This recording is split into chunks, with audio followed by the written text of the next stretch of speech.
and against a quality opponent, and other than the first half against Elias, it's been all up for the Pirates, and I think it's going to continue to be that way. I think you're exactly right. Nicholas came home the other night after the ball game and came down and gave Nick a big hug there against a good Troy rival, and he said, "Dad, there was a couple I don't know what you call them. It was like sports broadcast companies where they're kind of predicting the games and stuff." And he said every single one of them predicted Troy to beat us by like 30, except for this one that was here tonight. They predicted us to win by 2 touchdowns. I said, well, they were wrong too. We won by 3 of them in a field goal. So, these guys came out there hot. I mean, defense, all cylinders. I mean, that's kind of like the standard typical phrase that we always use. They're firing off cylinders, but it is true. Troy was bigger than us across the line, both offensively and defensively, and it didn't matter with powerhouse running from Cade Hoskins, Landon Essig, and then Darian Washington did a phenomenal job. But the big time showstopper, the show man that night, Wyatt Dorsey. Yeah, no question about it. And the coach is going to elaborate, and I'll be quiet and let the important people here talk in a minute. But we came out and totally dominated the first of the game, blocking downfield, continue with their blocks, the running backs, and Coach will elaborate on this too. Team speed just amazes me at this point. We've got about 4 people now that we can rely on. So, yeah, big win for the Pirates. Well, this is where we're going to turn it over here. We've got in-house special. I knew he was not going to miss this week due to this big win, and a big win with emphasis. First of all, I'd like to say just kind of an auditory clap. Great job, Coach G. You guys put together one heck of a ball game Friday night. Yeah, it was fun. Kids came out and practiced. They had a level of focus in them in practice. A lot of them probably weren't very happy with me through last week's practice, but I'm okay with that. They, they swelled up. They took care of business, and I told them after the game Friday, after Wednesday's practice, I kind of knew it was going to look like that. We had some intensity in our eyes that I knew was going to be a good thing come Friday night. Boy, they let it loose. Coach, I know coaches always say that, but you really can't tell the difference, can't you, during the week when you see how they're practicing? Oh, absolutely. Yeah. Yep. Yeah, you can. I mean, there's, when they're playing with some anger in their eyes, then there's good things to come on Friday night because, in practice, they're still wanting to hold a little bit back because, they don't want to kill their teammates. But, man, you could just see it boiling up all week. And boy, after Thursday, they were ready to roll. It definitely looked like it. Nicholas was not feeling well at all this last week. We kind of kept him home and hydrated him up a lot there. And I know he talked about losing a lot of weight and gaining a little bit back, but I said, just as long as we kind of have your fuel tank ready to go for Friday night and leaving it out on that football field. We've got one gentleman sitting here at the end of the table here, and he kind of had a little bit of a spectacular football game. He had 2 interceptions big there in the third and fourth quarter. Cade Hoskins, how you doing tonight, man? I'm good. Good. How's that pizza going for you? Good. His sausage is good, too. he had some really nice runs, too. I mean, again, I talk about that speed, but once he got to the outside and made a couple moves, and he pretty much dominated there. And with Wyatt, probably having the best game I think I've seen him play all around, and we really had a good offense going. Well, right. Cade, seeing you guys, one thing that Terry and Mark, that we all noticed, and, 3,000 fans in the seat noticed, when you guys get around that outside corner, it's over. I mean, you guys got speed. Darian, you, Landon, Wyatt. You guys are all track stars running out around that deal. And once we get around that corner, it's a foot race. Yeah, definitely. I mean, everyone in our backfield's super fast, so we can outrun pretty much anyone. Yeah, absolutely. Coach, you got a new guy sitting next to you over here, last week's KHBL player of the game, Wyatt Dorsey. Wyatt, welcome. He's going to be a little bit quiet. We'll get him warmed up here as the pizza gets down. Coach, let's kind of talk a little bit about Troy was no pushover. They were a heck of a ball team. They'd only allowed 7 points from the first 2 games that they played earlier in the season. The offensive scheme that you guys kind of put together coming out right off the bat, we're throwing. Was that kind of like, hey, boys, we're not just one way? Yeah, I took some convincing from my assistant coaches on that, but David Archibald. It absolutely it was a great way to come out and start the game, because you could see them right off the bat. It put it in their heads like, oh man, this isn't something that we've seen before, So And we put a lot on that. And, kind of to elaborate, talking about Cade there and the speed we have in the backfield and all that stuff, in addition to that, when you watch that second half, I mean, Cade was workhorse. It was, we could call the play and know we were going to get 4 yards no matter what. When you're up 3 touchdowns, boy, there's nothing better than that, knowing that you could churn out first downs. And the plan was to use a lot of clock during that second half, but we were scoring touchdowns. You know what I mean? So I'm perfectly fine with that. But like you said, when you have a nice little mixture of speed, and then Cade's also got that workhorse power behind him, and then you add our quarterback speed and athleticism to that. It's a nightmare for some defenses, especially when our line's getting off the ball like they did Friday, and we got dudes blocking downfield. They turn 10-yard gains into 35-yard gains. So I was very proud with just our overall effort, our level of focus, and just the fire that we had going into that game. And that's something that we're continuing to, throw on them and continuing to push even through these conference weeks. Right, Barry. I mean, we definitely saw the fire from the booth up there, which is absolutely a beautiful booth that we're sitting in, but it's almost soundproof. We really can't hear much at all. So we kind of lack getting that crowd involvement, the sideline involvement, but still seeing the reaction. And you got your second interception.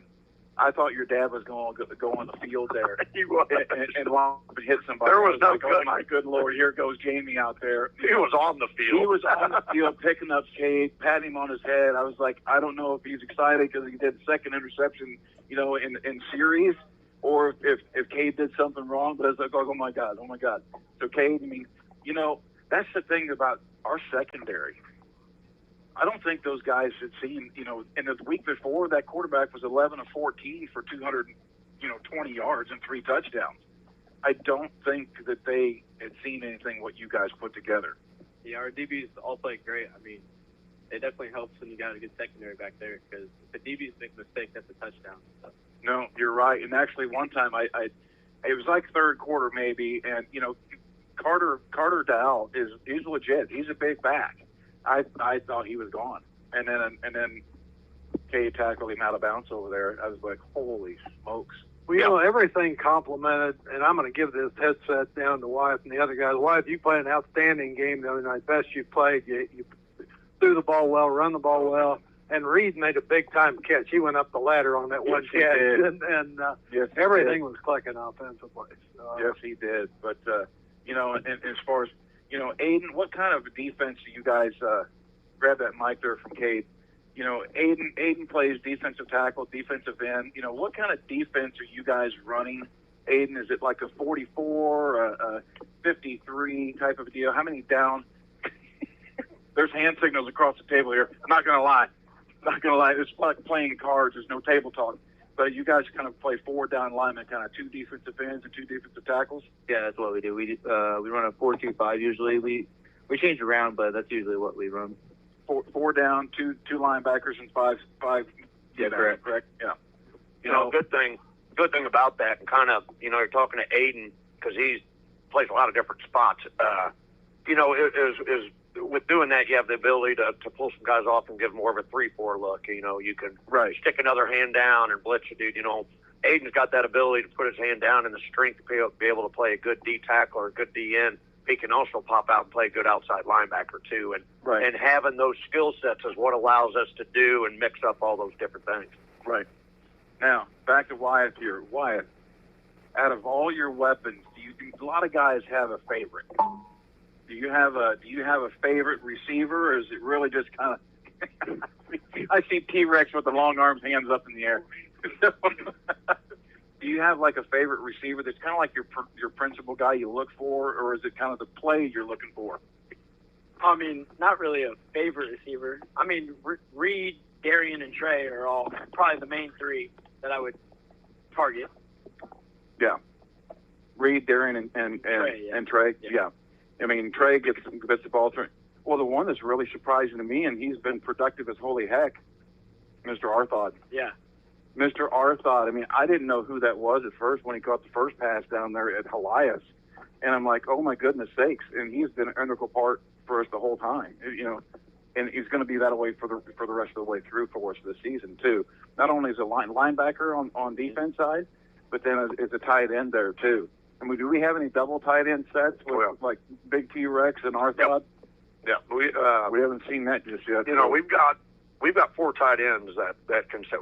Really, if you think about it, we've got 5 tight ends that can step in and play on Friday nights. You know, and when you got some big athletic dudes like that, a lot of different things you can do. So yes, we're playing around with some heavy sets, playing around with a lot of double tight sets. We just haven't shown a whole heck of a lot of it. You know, we used it quite a bit in the second half against Elias, and they had problems with it. You know, and then didn't use it a whole lot versus Lutheran, and didn't use it quite as much this past week.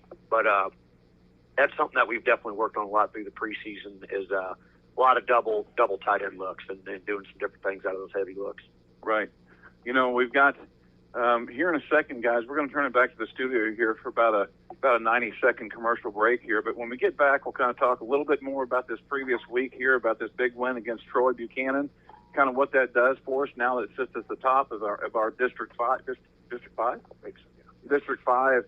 settings now, because Warrenton and Odessa, they have got losses handed to them this week, so that sets us at number 1 in our district. So we'll talk a little bit about that, and then what's next to come. This is Joe Thomas for 96.9 KHBL Pirate Radio. The employees and directors of F&M Bank and Trust Company thank you for rooting on the Hannibal Pirates on KHBL Radio. Since 1870, F&M Bank has been cheering on Hannibal. As the Pirates settle into their new home, F&M is happy to be a part of this new era of Hannibal Pirate football. Together, F&M Bank, along with our customers, have been and will continue to be a part of progress in our community. F&M Bank and Trust Company, Hannibal's biggest fan. Go Pirates! Crescent Jewelry has always been the Hannibal Pirates' #1 fan. They know and appreciate the efforts and determination these young men must have to enjoy a successful season. Crescent Jewelry has used the same principles to run their business. Your local hometown jeweler for all your jewelry needs is Crescent Jewelers. They offer quality jewelry. Like the Pirates, they try hard to go that extra yard. Crescent Jewelry, 207 Broadway in downtown Hannibal since 1842. Thinking about retiring? Let us help you prepare for your tomorrow. At Benson Financial Group, we help you establish goals aligned with your values. Our professionals will build you a plan so there will be a smart place to get your money when you need it. When tomorrow becomes real, make sure you enjoy it. Our advisors would be honored to guide you as you plan your future. Benson Financial Group, built on trust, dedicated to service.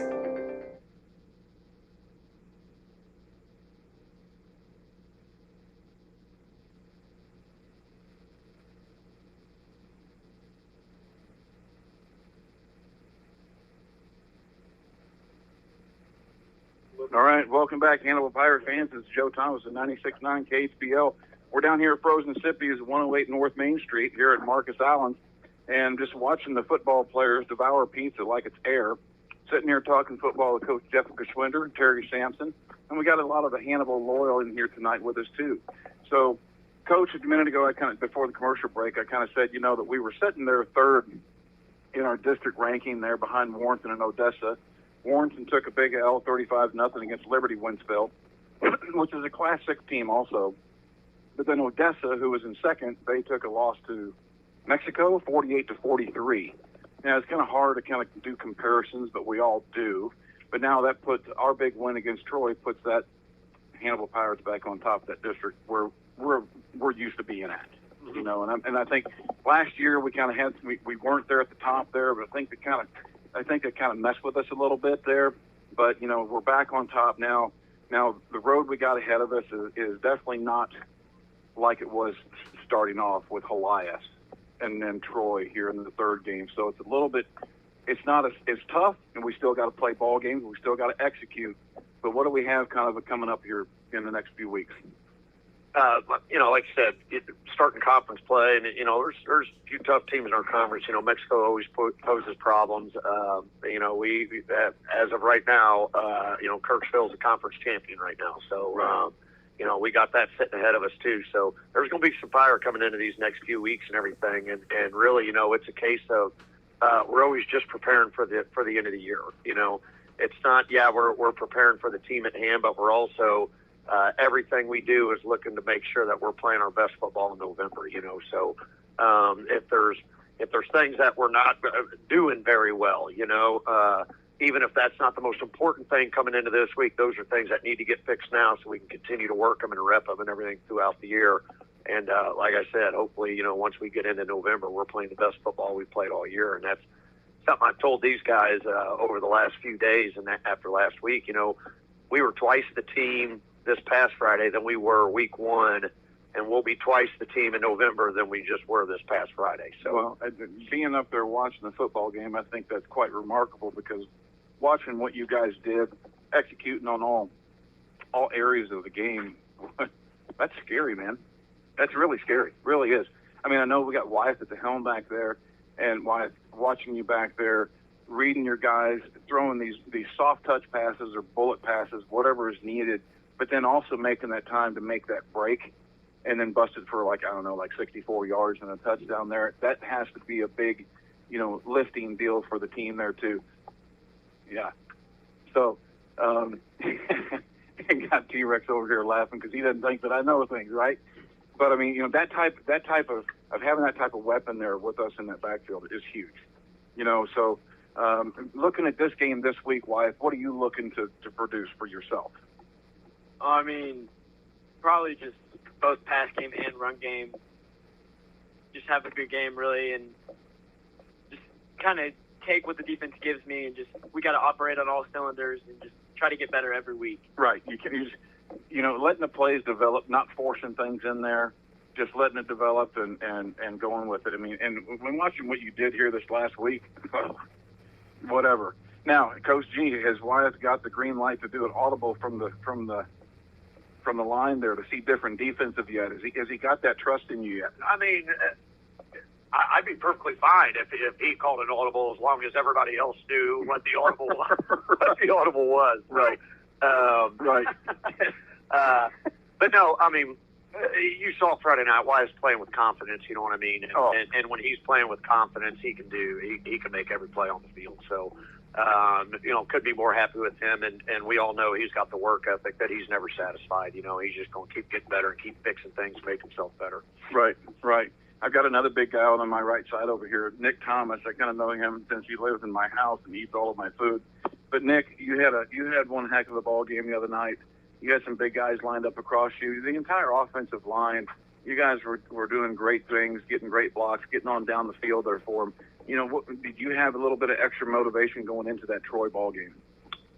Yeah, especially since last year I got hurt in that game, and we didn't really do what we wanted to do against Troy last year. Right.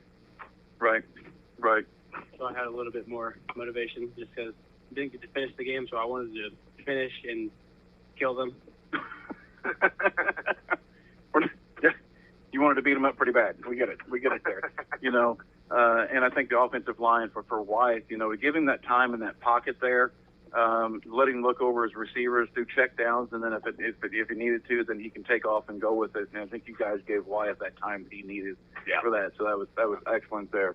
James Wetton. James over here got a mouthful of pizza right now, but James is one of the linebackers back there. You guys did a really pretty darn good job against stopping. I mean, they had Mr. Winger, who was a big running back for them. Not a very big stature guy, but quick and agile, very similar to like Landon Etzig that we have. But then you had kind of that power back like Cade Hoskins there with Carter Dowell in the backfield. And you guys really did a good job with him wrapping those guys up. They got away with a few plays. I mean, they're athletes. They're going to break some periodically, but you guys did a really good job putting the stop on that run, and then especially on the pass. I apologize. Usually Coach Nolan has stats to me early after the ball game. I haven't seen anything at all. Stat computer broke big game. There we go. That's the reason why we don't have. I do them all by hand on Saturday, and boy, still need to get them added into the rest of it. But I mean, even the secondaries, like I talked to Kate earlier, they put a stopping on their passing, and you guys did a heck of a job on the run defense. I mean, you guys were you guys just kind of like picking out Carter Dowell because you know what he can do? Well, we were actually focused on throughout the beginning of the week talking about how that quarterback that they originally had, that number 3, before we found out he was injured. Yeah, Hunter Humphreys, I believe is who it is. Yeah, we were real worried about him making these big pulls and then taking up the sideline. So most of the time we were really focused on watching that quarterback, making sure he had the ball or he gave the ball before we actually committed and went with that running back. And that kind of came back towards the later part of the game, kind of bit us in the butt. And we kind of missed some keys and everything.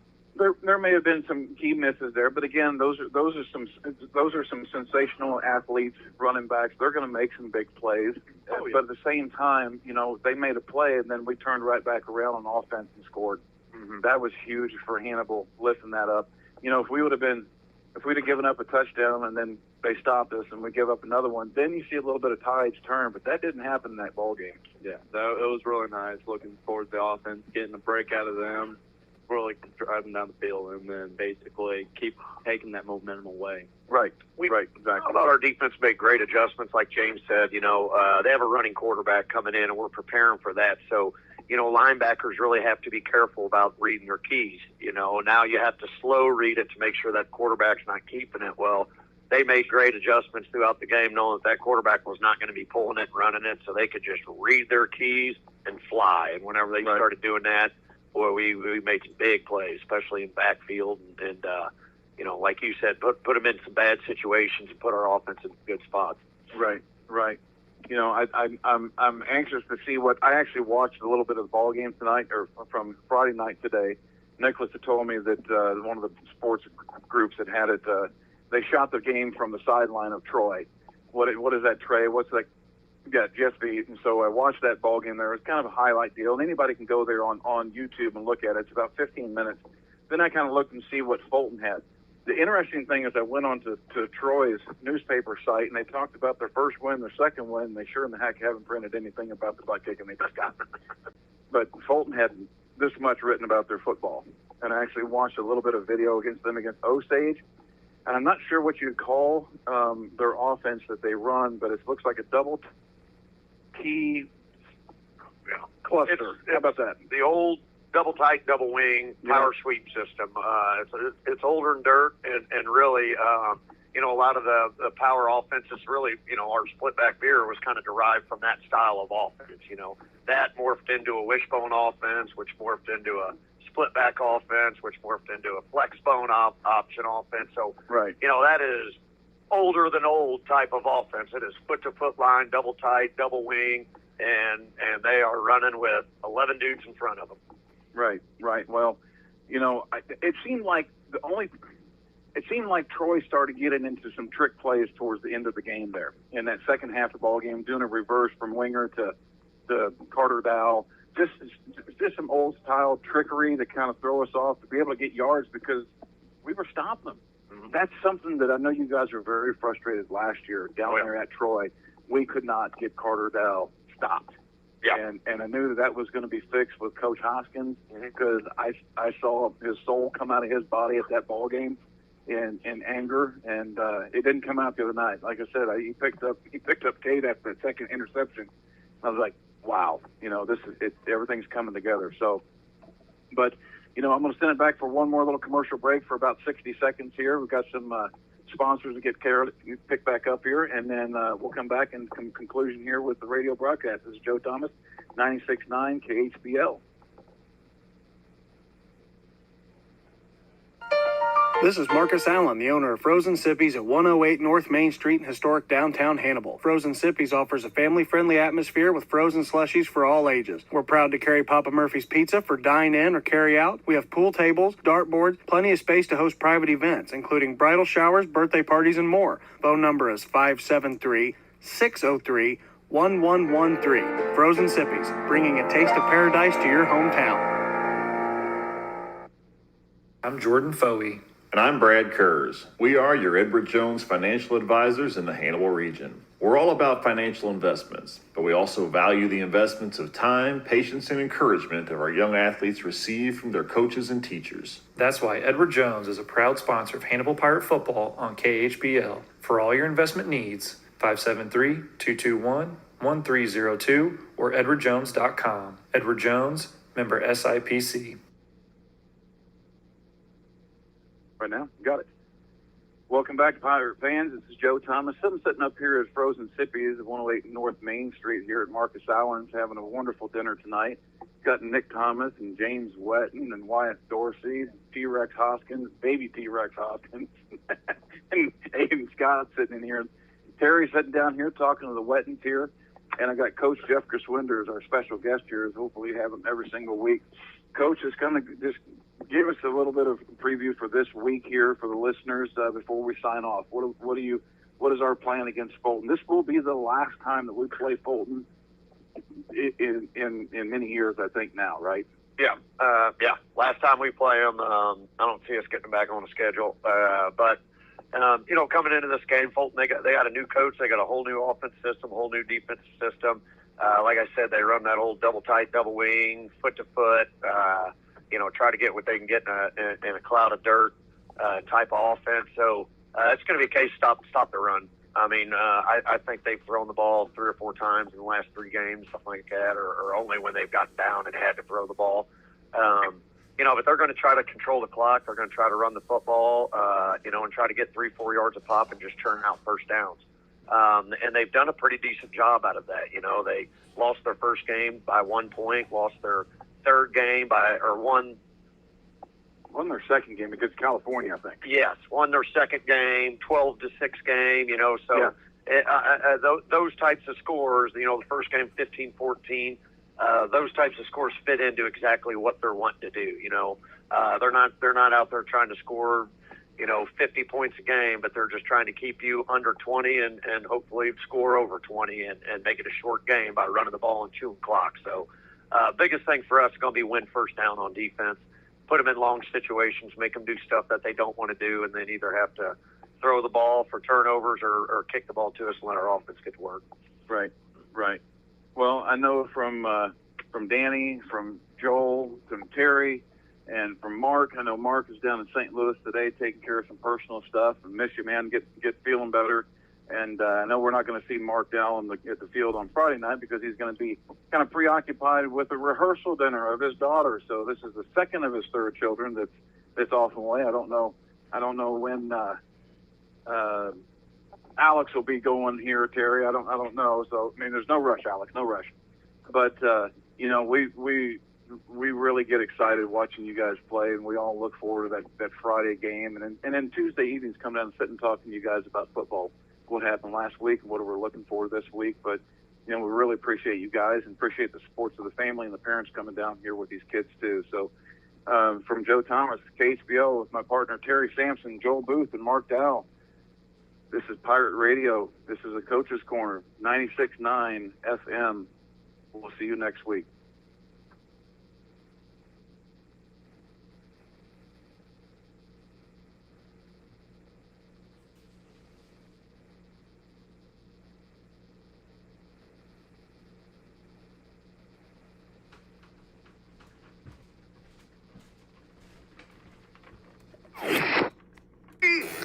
Pirate Radio, KHBL LP.